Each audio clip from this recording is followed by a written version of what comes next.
All right, shalom, shalom. First and foremost, I want to give all praise, honor, and glory unto Yahweh, Bahashim, Yahweh Shai, Bahashim, Rachach Kodash. Double honors to the elder apostles, the elder bishops, the elders of Great Millstone who rule very well, very beautifully. Double salutations be unto the Akim, I hear pushing this gospel in truth and in sincerity to the best of their ability given to them by Yahweh, Bahashim, Yahweh Shai. Peace, blessings, and salutations be unto the elect scattered abroad. May the election of Yahweh, Bahashim, Yahweh Shai, Lord willing, fall upon your houses. This is the brother Quanawath come back at you, Lord will, with the edifying lesson through the spirit and power of Yahweh, Bahashim, Yahweh Shai, Lord will. It is edifying, Lord will. It is straight to the point. And earlier, on my lunch break, I was reading through, as you see right here, First Samuel's, right, and I came across, First Samuel's the 17th chapter, and this is ultimately where the Philistines were coming up against, the Israelites, and this is after, King David, right, was anointed by Samuel to be, the next king, right after, King Saul. This is that war between the Philistines and the Israelites, and as I was reading through it, the the title of fear, or it's like a faith over fear, came to mind, you know because at the end of the day, our forefathers, right, all the King David, King Solomon, the prophets, the disciples, Yahweh Shai, they all exhibited a great faith, in times of distress, right? In times where most people, right, their fear would overcome them, and they wouldn't, they would make haste in those times, instead of operating in the fear of Yahweh Bashim, or in the faith in Yahweh Bashim Shai, which, fear and faith of Yahweh Bashim Shai, they ultimately go, hand in hand, right? The Lord said what, to Jeremiah, right, that fear was created with the faithful in the womb, right? Roughly paraphrasing, right? So the fear of Yahweh Bashim Shai and the faith in Yahweh Bashim Shai ultimately go hand in hand. But the point of this lesson being that our faith in Yahweh Bashim Shai, right, would exceed our fear of the certain circumstances, right, and situations, right, that we get into, right, in this world, So I ultimately just want to touch. I want to touch on here. I got something in Chat GPT. I ultimately want to look up and touch on, but I want to start right here. First Samuel 17 and verse 4. It says, "And there went out a champion, right, of the Philistines." Right. It says, "And there went out a champion out of the camp of the Philistines, named Goliath of Gath, whose height was 6 cubits and a span. And he had a helmet of brass upon his head, and he was armed with a coat of mail, and the weight of the coat was 5,000 shekels of brass." Right, it was heavy. Right, it says, "And he had greaves of brass upon his legs, and a target of brass between his shoulders. And the staff of his spear was like a weaver's beam, and his spear's head weighed 600 shekels of iron, and one bearing a shield went before him." Right? It says, "And he stood and cried unto the armies of Israel, and said unto them, Why are ye come out to set your battle in array? Am not I a Philistine, and ye the servants of Saul? Choose you a man for you, and let him come down to me."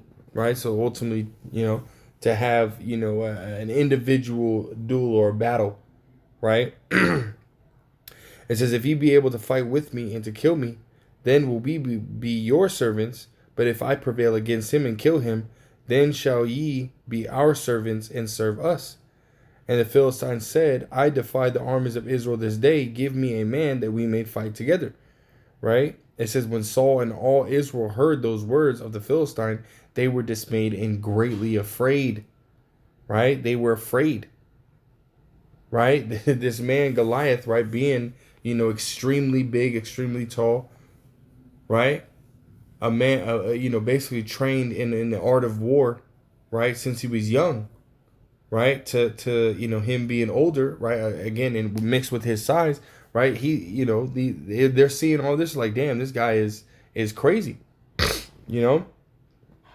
Hell no, I'm not gonna fight this guy, right? That's majority of the mindset, of Israel, right? This is the mindset that you see within, the nation of Israel today, right? Outside of the elect, hey, Jake, when Jake start getting into certain situations, hey, they ain't got no faith, man. They don't trust in Yahweh Shem Shai. They look at that situation and think the situation is bigger than them, right? Just by how it looks, right? Not knowing that Yahweh Shem Shai is the one that created that situation, and he can definitely, right? He put it in your, in your path, right? And he could definitely take it out of your path, man, and move it out the way, right? And get you through it, right? And see, the elect are going to know that. The elect of the nation of Israel are going to see that and trust in Yahweh Shem Shai, and they're not going to be afraid, right? Dropping down, verse 22, it says, and David left his carriage in the hand of the keeper of the carriage and ran into the army and came to salute his brethren. And as he had talked with them, behold, there came up the champion, the Philistine of Gath, Goliath by name, out of the armies of the Philistines, and spake according to the same words, and David heard them. And all the men of Israel, when they saw the man, they fled from him, again, that fear, and were sore afraid. And the men of Israel said, have ye seen this man that is come up? Surely to defy Israel is he come up, and it shall be that the man who killeth him, the king will enrich him with great riches, and will give him his daughter, and make his father's house free in Israel. And David spake to the men that stood by him, saying, what shall be done to the man that killeth this Philistine, and taketh away the reproach from Israel? For who is this uncircumcised Philistine, that he should defy the armies of the living power? Right? So he's talking. He's like, hey, who is this guy? Who is this guy? Right? David's already looking at him kind of in that side eye view, like, who is this guy? Right? Who does he think he is? Right? Let's drop down. It says, and when the words, verse 31, it says, and when the words were heard, which David spake, they rehearsed them before Saul and sent for him, right? Because David's like, hey, I'll go take this guy out. I'll go take this guy out. And they're like, no, you can't. He's like, yeah, I can. And he gave him an example, right? He took out the lion, right? He took out the bear, right? That came after the sheep, right? So they're like, okay, well, shit, go ahead and you do it, right? It says, and when the words were heard which David spake, they rehearsed it before Saul, and he sent for him.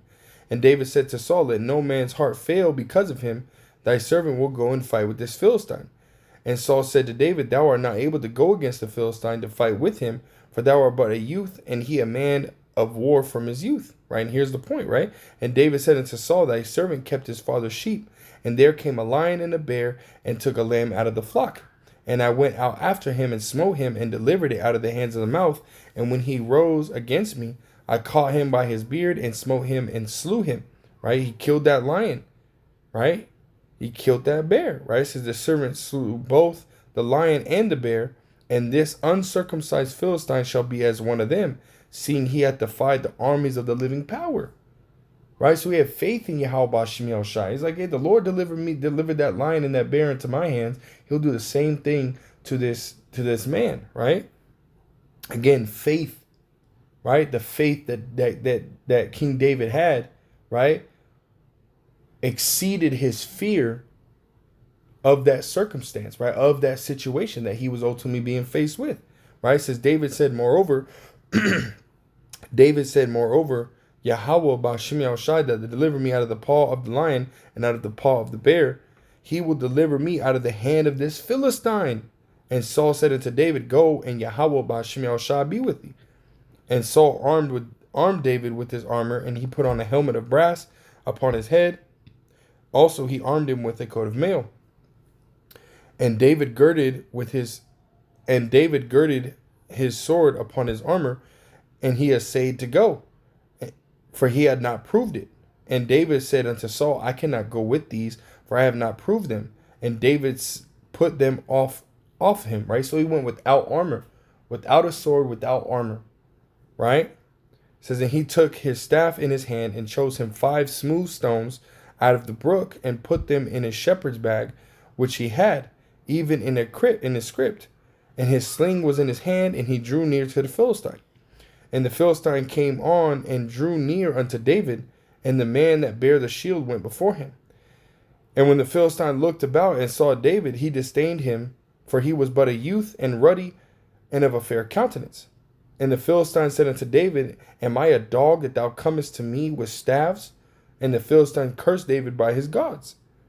And the Philistine said to David, Come to me, and I will give thy flesh unto the fowls of the air and to the beasts of the field. Right? So the Philistine's ultimately saying, hey, you know what? I'm going to kill this kid.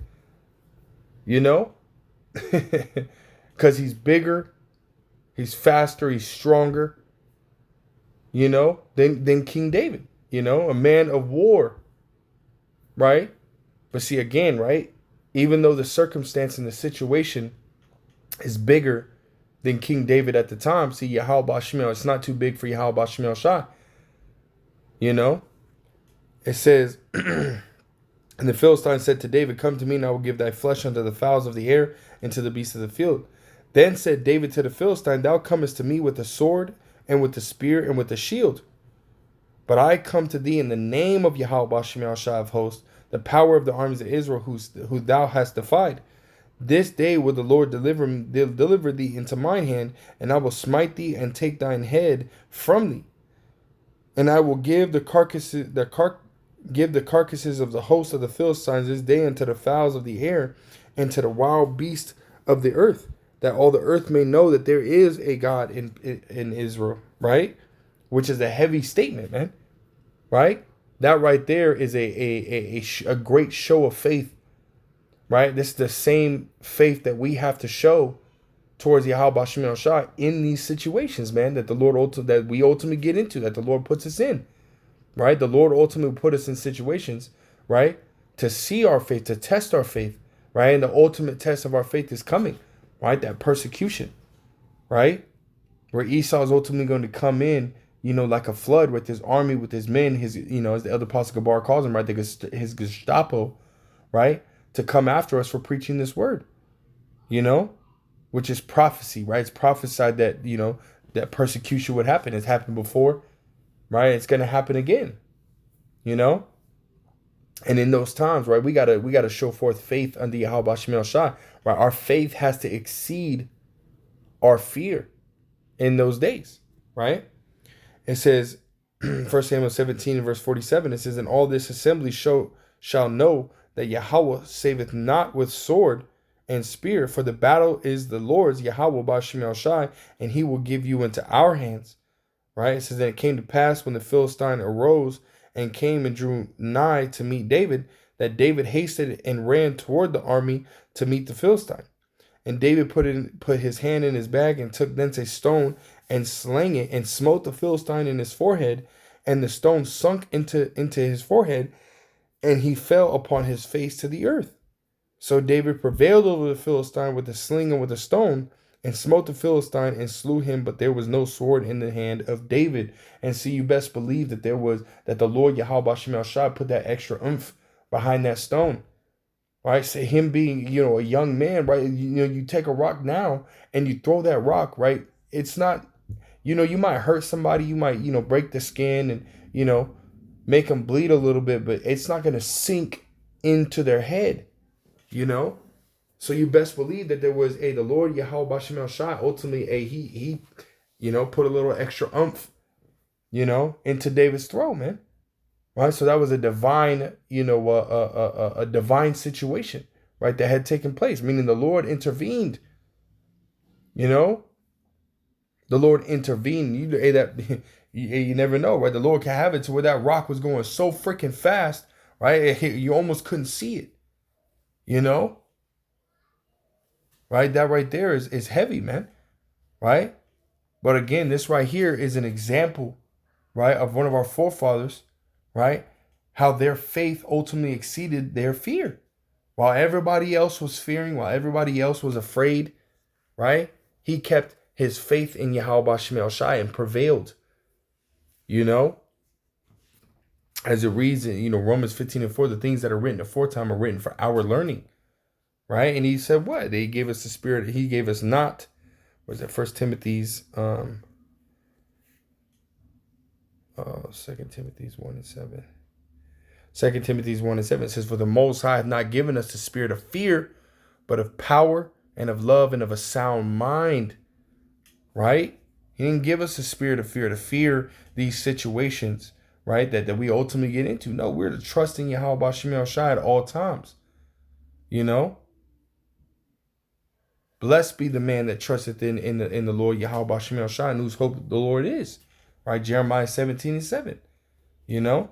But I want to touch on, in this chat GPT, because it makes a few good points, right?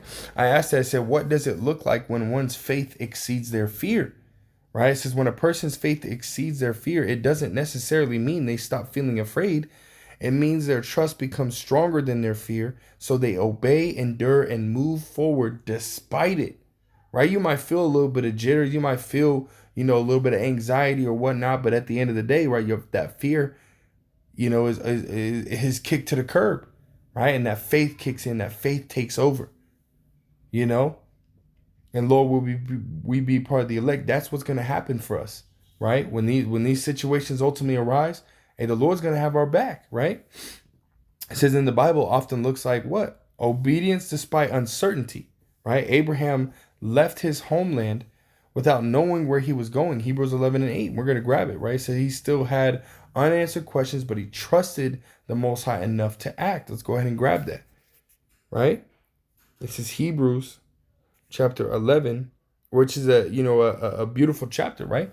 Goes into faith. Hebrews 11:1. Now faith is the substance of things hoped for, the evidence of things not seen, right?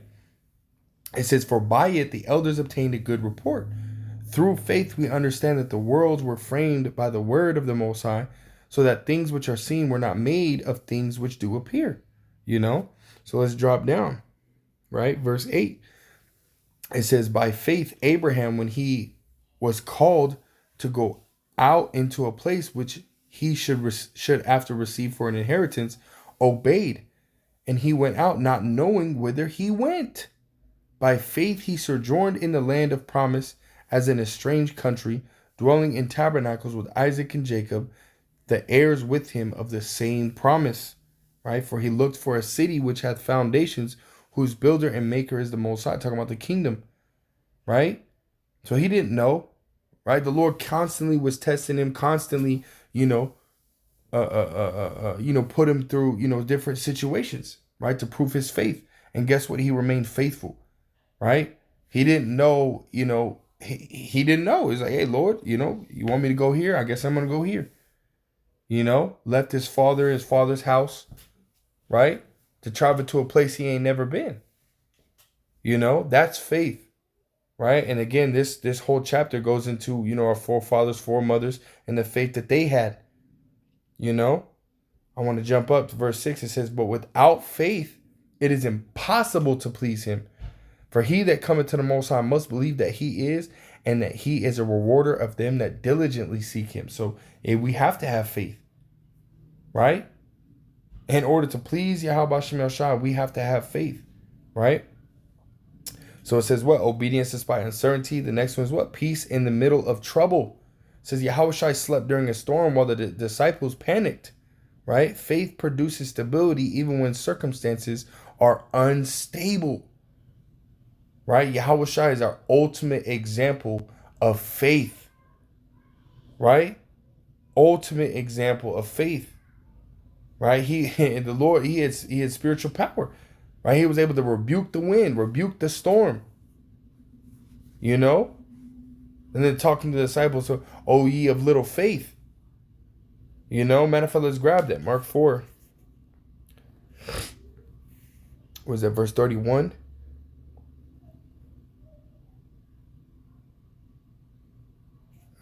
Right here.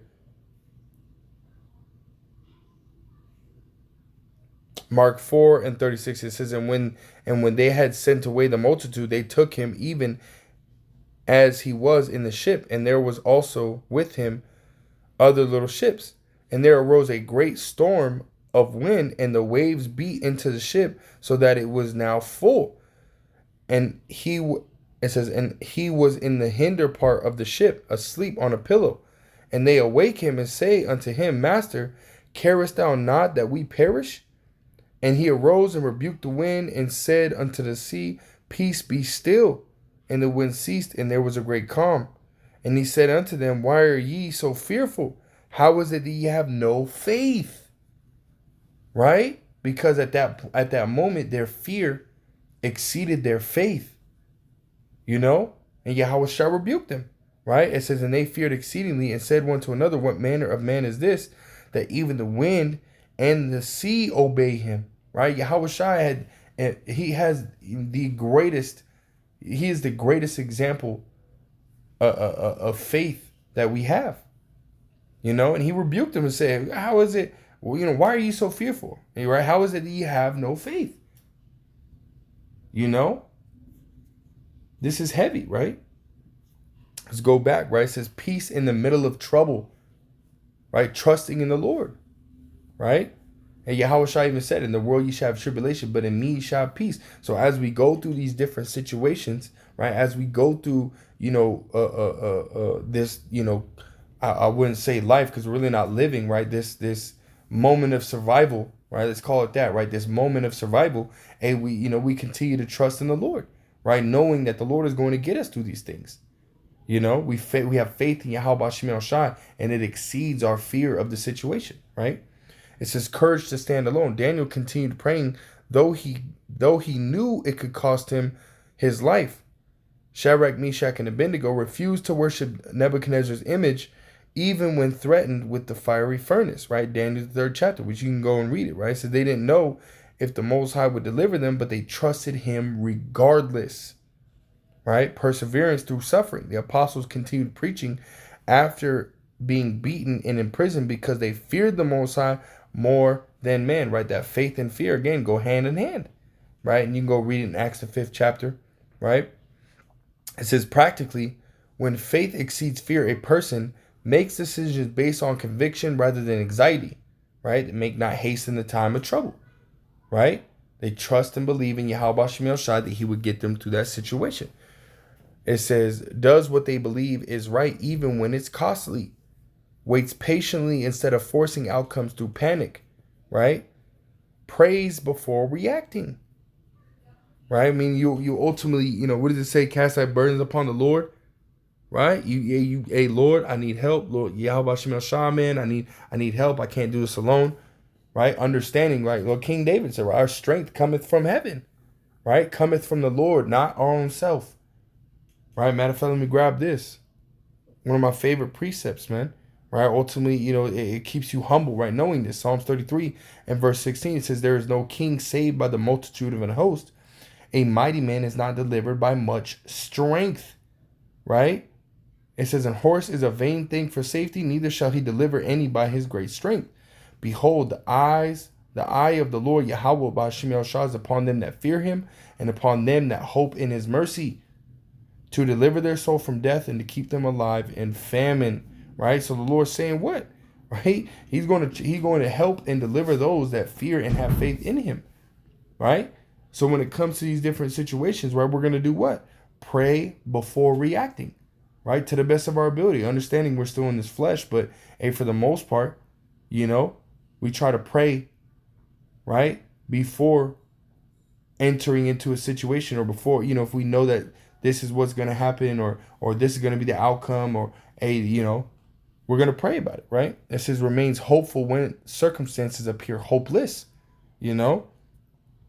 It says continue serving the Most High even when they don't immediately see results. You know, that's faith, right? It says fear often asks, what if everything goes wrong? Faith responds, even if things go wrong, the Most High is still in control. That's right. Right? That's the point, man. That's a heavy point.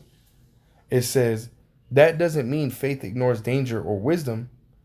Noah feared the Most High, so he built the ark. Joseph fled from Potiphar's wife. Yahweh Shai sometimes withdrew from hostile crowds because his appointed time had not yet come. Biblical faith isn't reckless. It trusts the Most High while walking in wisdom. That's right. Scriptures say to walk in wisdom with those that are without, meaning you're going to apply the scriptures, you know. And even if, you applying the scriptures to the best of your ability and it still doesn't go the right way, understanding that there is maybe a lesson the Lord wants you to learn, right? Maybe if it did go your way, it would either, harm you, right? It wouldn't benefit you, or it definitely could, put you in a bad situation, right? You have to, and that's the definition of being meek too, right? Right? Being meek is understanding that whatever situation that you go into, right, or you get into, it's the Lord is the one that's in control, right? It says one verse that captures this well is Isaiah 41:10. Fear thou not, for I am with thee. I will strengthen thee, yea, I will help thee. Right? It says, and 2 Timothy 1:7, which we read, right? For the Most High hath not given us a spirit of fear, but of power, of love, and of a sound mind. Ultimately, when faith exceeds fear, a person's confidence shifts from their ability to control events to the Most High ability to fulfill his purpose. Fear may still be present, but it no longer determines their choices, man. And that's, again, this is how we have to be, right? Our faith has to exceed our fear of whatever circumstance it is, right? And that will allow for, deliverance. That will allow for protection. That will allow for, us to be able to move, properly in whatever situation it is, right? The Lord will allow it to benefit us.